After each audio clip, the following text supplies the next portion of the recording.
Welcome to this episode of the Bryan Kohberger Inside the Idaho Murders podcast, where we're looking into the specifics of this case. We're talking to the experts, we're talking to detectives, we're talking to investigators, getting deep into a story that many of us have been looking at ourselves for years. Today, I am joined by Kelly Hatmaker, who is working on all aspects of this case, the podcast, the documentary.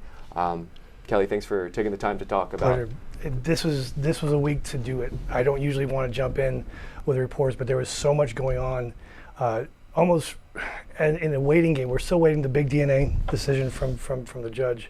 But in doing so, we've gone back to that original January 23rd hearing, and almost every time we look at it, there's a new angle that people kind of go back to, like, okay, let's parse this down. Let's actually drill down into this. And the big one is this idea that there were two other DNA samples that were taken at the scene, and they're both male samples, not identified yet. But that has, if you read the headlines, blown open the case. Now, I want to ask you, because you are covering this, every single thing that comes out that's brand new, you know about. You know this case. Why is this so important? Why is this a big deal when you hear this information? Well, it really goes back to what you were saying in your conversation with Dan Bremner. It's the idea of creating doubt. Can the defense put something into the record that will muddy the waters? And that's actually one of the quotes that I saw aligned with this, this discovery. That if it's not Kohberger that this DNA is traced back to, did someone else possibly do this? So what actually came out? Tell me what came out. So this was actually a bigger argument over whether or not the piece, the probable cause needs to be thrown out. And it goes back to this, again, we're waiting on this big DNA decision. The probable cause being thrown out is like, that's the case, right? Exactly, and that could completely undermine a case. And the judge, though, had already expressed not skepticism, but certainly a judicial eye roll, if you will, of, yeah, but your client's DNA was still found there. And then that's still the heart and basis of the prosecution's case. And that was not disproven. And in fact, again, this is a pretrial motion. Nothing is going to get proven or disproven at this point. Instead, it's about, is it admissible? Was there a procedural issue with the collection of the evidence? And that's really where the defense was going with this. Taken out of that context, though, this idea that two new DNA talk about that. What actually came out? We've got a glove that was found at the scene of the house on King Road, and another blood sample, a male DNA blood sample that was found on a banister. We don't know where this was found. We don't know where the glove was found. Was it on the sidewalk? Was it outside? Was it a winter glove? Was it a latex glove? The banister sample, was this something that was a bloody handprint? You'd think, again, reading out of context, it's like, oh wow, did he pull off a glove and just leave it there? Was there a bloody handprint someplace as he was leaving the house? Right. We don't actually know that, and we don't know, again, who this belongs to, but we do know there were male trace DNAs. So what comes out of this is, the new news is we're learning that there were two samples of unknown men, their DNA, in that apartment as well. We don't know who the men were. You said it was blood. Some sample of blood found on like a handrail, a banister inside the apartment, and then a glove with blood on it. At this point, no idea who it belongs to. And the relevance, so that the defense was trying to make, is that when the cops asked for the first search warrants, and they pointed to the Kohberger DNA evidence, that was the way that they were able to say, well, we have to get everything we need on this guy. We need his phone records, we need his cell phone pings, we need his search history on his internet, we need his computers, we need his apartment, the office he worked out of, his car, obviously. Even the match of the car to the security video we've seen, that came from the scene of the crime, the white sedan that was seen. They would have none of that without this search warrant. What she was arguing was that the judge, when the police presented their DNA match, they didn't mention these other two samples. Right. And that, in effect, she's saying that's what's wrong here. Not that the DNA samples at the scene clear my client, but that by not presenting this information at the time, it creates a problem in the process. Which, is that enough? If it was, Is it enough? That's a great question, because we're talking what? We're talking about reasonable doubt as a defense attorney. And right now, I think what you have is just looking at the facts, is you have at least 3 pieces of DNA that police found from this case. One on that knife sheath that has been connected to the Kohberger family through that genealogy testing. So that's one that they've confirmed. But you also have now 2 other samples of male DNA in that house. So if I'm a defense attorney, I say, well, hold on now. We know one person, that's my client. Who are these other 2? And how can you tell me they're not connected? You just kind of bring up these questions. Correct. And that really is where we see that's something for the trial itself. And by introducing it into the record now, it certainly opens the door then. But it would be hasty and honestly wrong to look at the court stage we're in right now and this evidence and say, well, that's it, that's the ballgame, folks. Is that what people are doing? Yes. Oh, certainly. Even when I look at the headline, even from Fox Digital, Kohberger could walk. Bombshell. Defense raises alarm about 2 new DNA samples. That's not necessarily an accurate representation. Is it important? Absolutely. And again, your initial conversation with Ann Bremner, our legal analyst, she pointed to the fact that a good defense attorney is going to throw everything at the wall to see what sticks. What's interesting is you bring that up because they've already had some wins. They got this trial out of the county where the incident happened.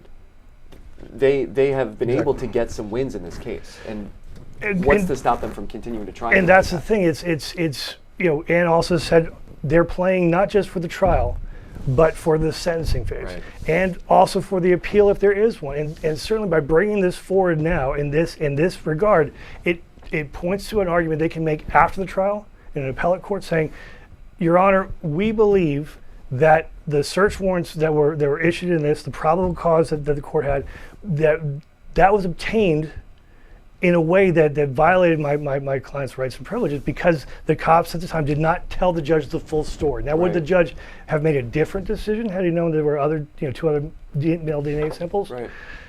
That's where Judge Hippler was like, yeah, come on. Here's the thing, though. Your client's DNA was found on the knife sheath in the bed where the victims were, not on the banister, not on the glove outside, but in the bed with the victims. And that's where he's saying, like, even if what you're saying has some grounds, it doesn't actually obscure this bigger fact of we've got a match to your client right there at the scene. So that allows this case to move forward. And that's certainly what we expect to hear when he makes his ruling about, that the bigger question of, is it admissible? That's what the defense has been trying to undermine this whole time is, if we forget that context, this is all about whether or not the process, not the product, is the problem. And it's important too when we look at, there are more than 800 filings in this case. I counted them up as we launched our coverage last week. That's a lot. On the judicial cases of interest page, state of Idaho, which they put honestly the worst of the worst cases you've ever seen. Lori Vallow is there. Kohberger is right before Lori Vallow and just after a guy who's accused of killing his wife and his children. I mean, it's a page of horrors on a very nondescript government website. Right. But the Kohberger case takes up most of the page, and within it, you will find things that they're not red herrings, but certainly they can be seen if you look at them in situ. If you just take it out of the rest of the filings. Well, in this case, the April 4th hearing, a lot of people online have been making comments about that one. And this goes back to a change of venue motion. You just mentioned it, that the defense won. Part of that hearing too is that they also won the right to continue with this survey. It's 10 questions. It's a, did you hear about this questionnaire? What the prosecution was saying is like, look, especially in Ada County, if you call 400 people up and say, hey, did you hear about the DNA match? Did you hear about the knife? Did you hear about this, that, the other thing? If they haven't already, they're going to now. They're going to start looking and they'll start sharing. It's almost, spiking the punch before the problem. It's creating the problem you're trying to measure with your survey. The bigger part of the hearing though that people latched onto was a exchange during cross-examination about a question on that survey about the stalker. That the idea of that one of the victims had a stalker, and was it Kohberger? And you actually reported on this case. What did you find out about that? Well, this was years ago, and that was this was early on, and every single journalist, podcaster, true crime junkie was coming up with their own theories. There were so many ideas. There were so many people looking at every single aspect. People going through social media, looking at followers, and that was one of the biggest questions. Was they were making a connection, seeing Kohberger having sort of connections to these victims via social media, and bringing up that ask. I think that one of the family members said one of the victims had reported someone stalking. So all these people start making these questions and asking, was it this person? And if I remember correctly, police cleared that case. There wasn't actually a stalker, and it certainly wasn't Kohberger.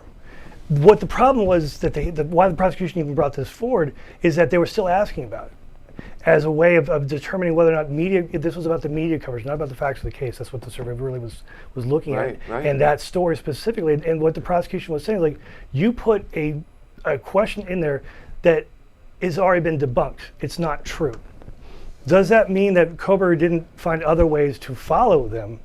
No. It's specifically that instance that was brought forward and that there was a lot of coverage on at the time because there had been no arrest yet. We're still looking for a suspect, and everybody glommed onto it because, as you had said too, that police, at least in the early stages of this, were kind of absent from the podium, absent in terms of sharing the information. Right. It was hard to find anything else out. And you talk about, there still could have been some action happening.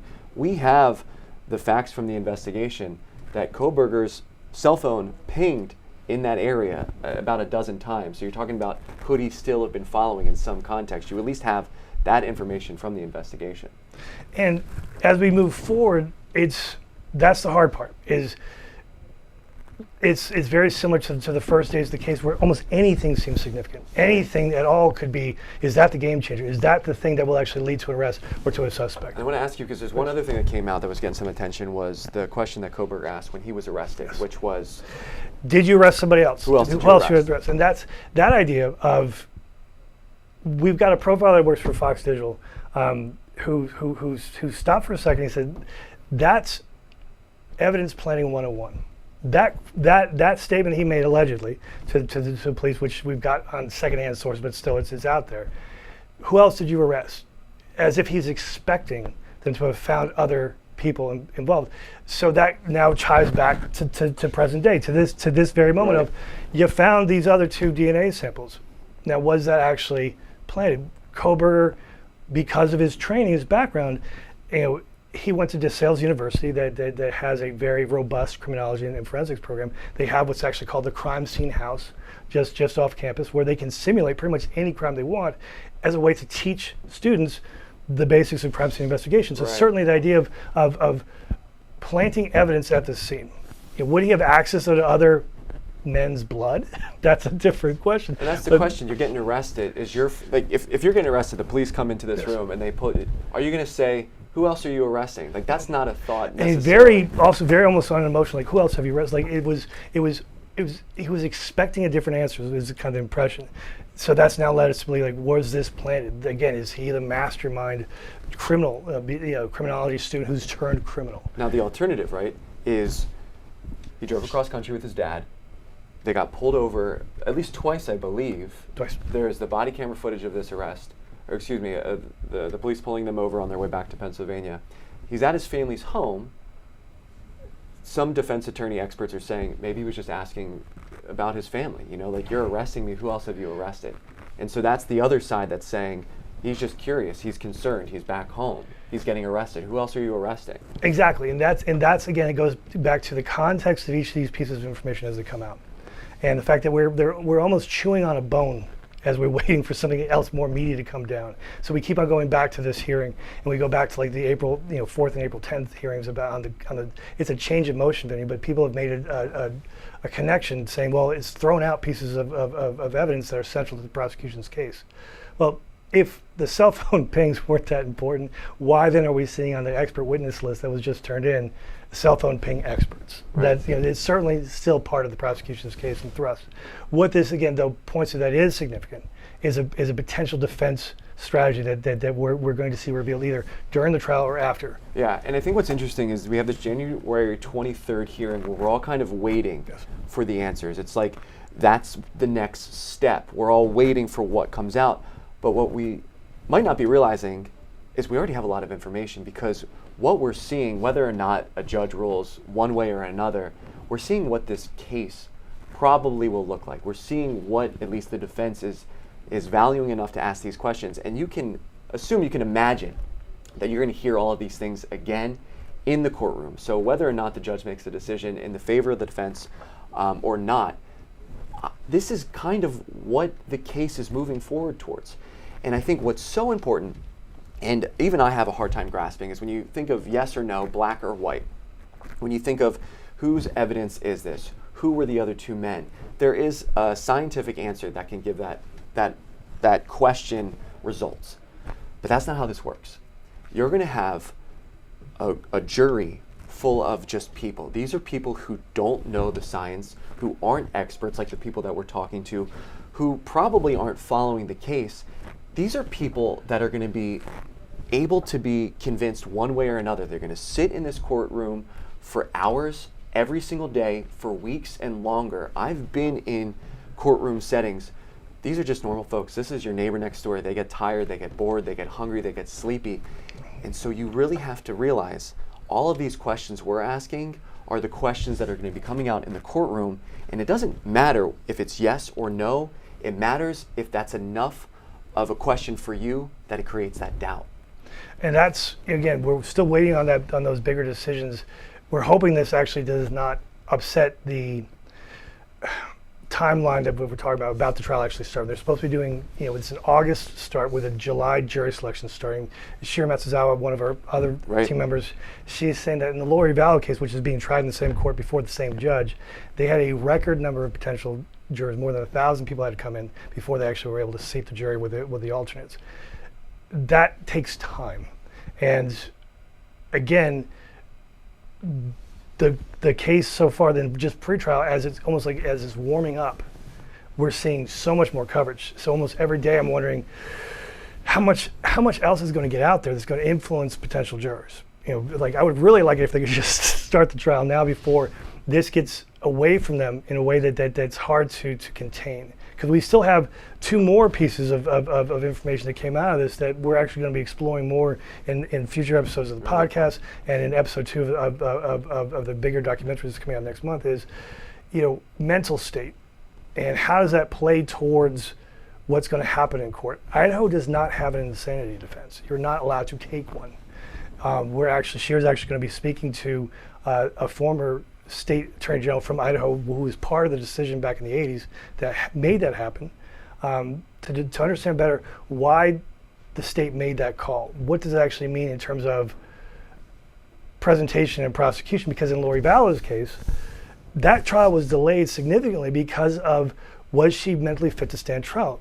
If in a state that's not friendly towards an insanity defense, why did that even come up then? Right. And that's what we're trying to understand better is like, and it asks, has he been evaluated? We also heard from proceedings, going back to that January hearing, that Kohberger's mental, his health records, which I would presume include his mental health records and that of his family, have been turned over to the prosecution. Well, why? If you're not going to mount an insanity defense, is there something else to that? We don't know yet. We don't know yet. The final question the final piece of information that we're still waiting to drop is the proceedings in the closed door portion of the hearing. The first day, for the first 5 hours, all closed door. Some family members, I believe, were allowed to kind of sit in virtually to see it, but that proceeding now the judge has decided to hand out. He needed just both sides to do some redactions, but it was supposed to be done by the 11th this week. We still haven't seen that. So stay tuned, I guess, is the bigger thing, is that this is really starting to build some steam. This is really starting to see some momentum there. And we're starting to see, again, the analysis, the online speculation, and where we're trying to kind of steer a course with the people we have as part of our investigative team is a real sense of, okay, this came out, it has meaning. On a scale of 1 to 10, though, what's that meaning? Where does that score? How can we actually see this in the bigger picture of, yes, it sounds important, and it kind of is, but not for the reason you think it is. Right. So that's the part that is honestly, I do searches for Kohberger probably 3 times a day just to make sure I haven't missed anything, and I go back to the case files, and it's just there's an anticipation, almost a nervousness about what else could be coming, because again, that there were 2 other DNA samples at scene does not change the fact that there's that knife sheath. However, it is like, right. And that again, the reasonable doubt. You bring up a question, and now people are asking, what are the connections? All it takes is to create that reasonable doubt. One more thing, though, speaking of looking ahead to what we're doing, it goes back to this idea of planning evidence and understanding a crime scene. You actually spoke to an expert Yes. about when a criminology student turns criminal. Give us a little taste of what you found out there. Sure, and what was fascinating about hearing from this expert is Patricia O'Toole, was it? Mary Ellen. Mary Ellen O'Toole, an expert, a profiler for the FBI, an educator on the East Coast. George Mason. Someone who has sat in a room with people who are suspected of serial killing and confirmed serial killers. She has an expertise of decades from being at the scenes. This isn't someone that has just been watching from the sidelines or reading up. This is someone who has dealt with these things before, and what she's able to do is provide a context, basically getting inside a killer's mind. Looking forward to that, and that will be a big part too of our next documentary drop, which is coming in March. Right. We'll be doing podcasts weekly, and as events occur, podcasts aren't normally breaking news. But in Kohberger's case, we're going to make it an exception. And it gives us a chance, too, where you're hearing from Kelly. Kelly is the person behind the scenes who is doing all the work. And we can talk about it a lot longer than we can in the normal broadcast or even in the context of the documentaries, which are working to make precise and perfect. This gives us a chance to get into specifics that you probably don't hear anywhere else. Well, and it's, this is basically listening to the types of conversations I have with a team about where we're going next, and then how they take that ball and run with it in terms of sitting down with Professor O'Toole from George Mason, with Ann Bremner, who's actually going to be coming back in for another round of interviews, to talk about where we are now in the case, because again, it keeps on changing significantly, not every day, but in ways that have still managed to surprise and in some cases upset people, because like we said, the story has changed. Sure, and we have that expert voice who can address, as we get the new information and learn more, their thoughts and their expertise in a way that you or I can't do on our own. But we have these connections to these people who have been in this field for decades, and that's what we'll continue to provide with these podcast episodes. So for Kelly Hatmaker, I'm AJ Janavel. Thank you so much for listening.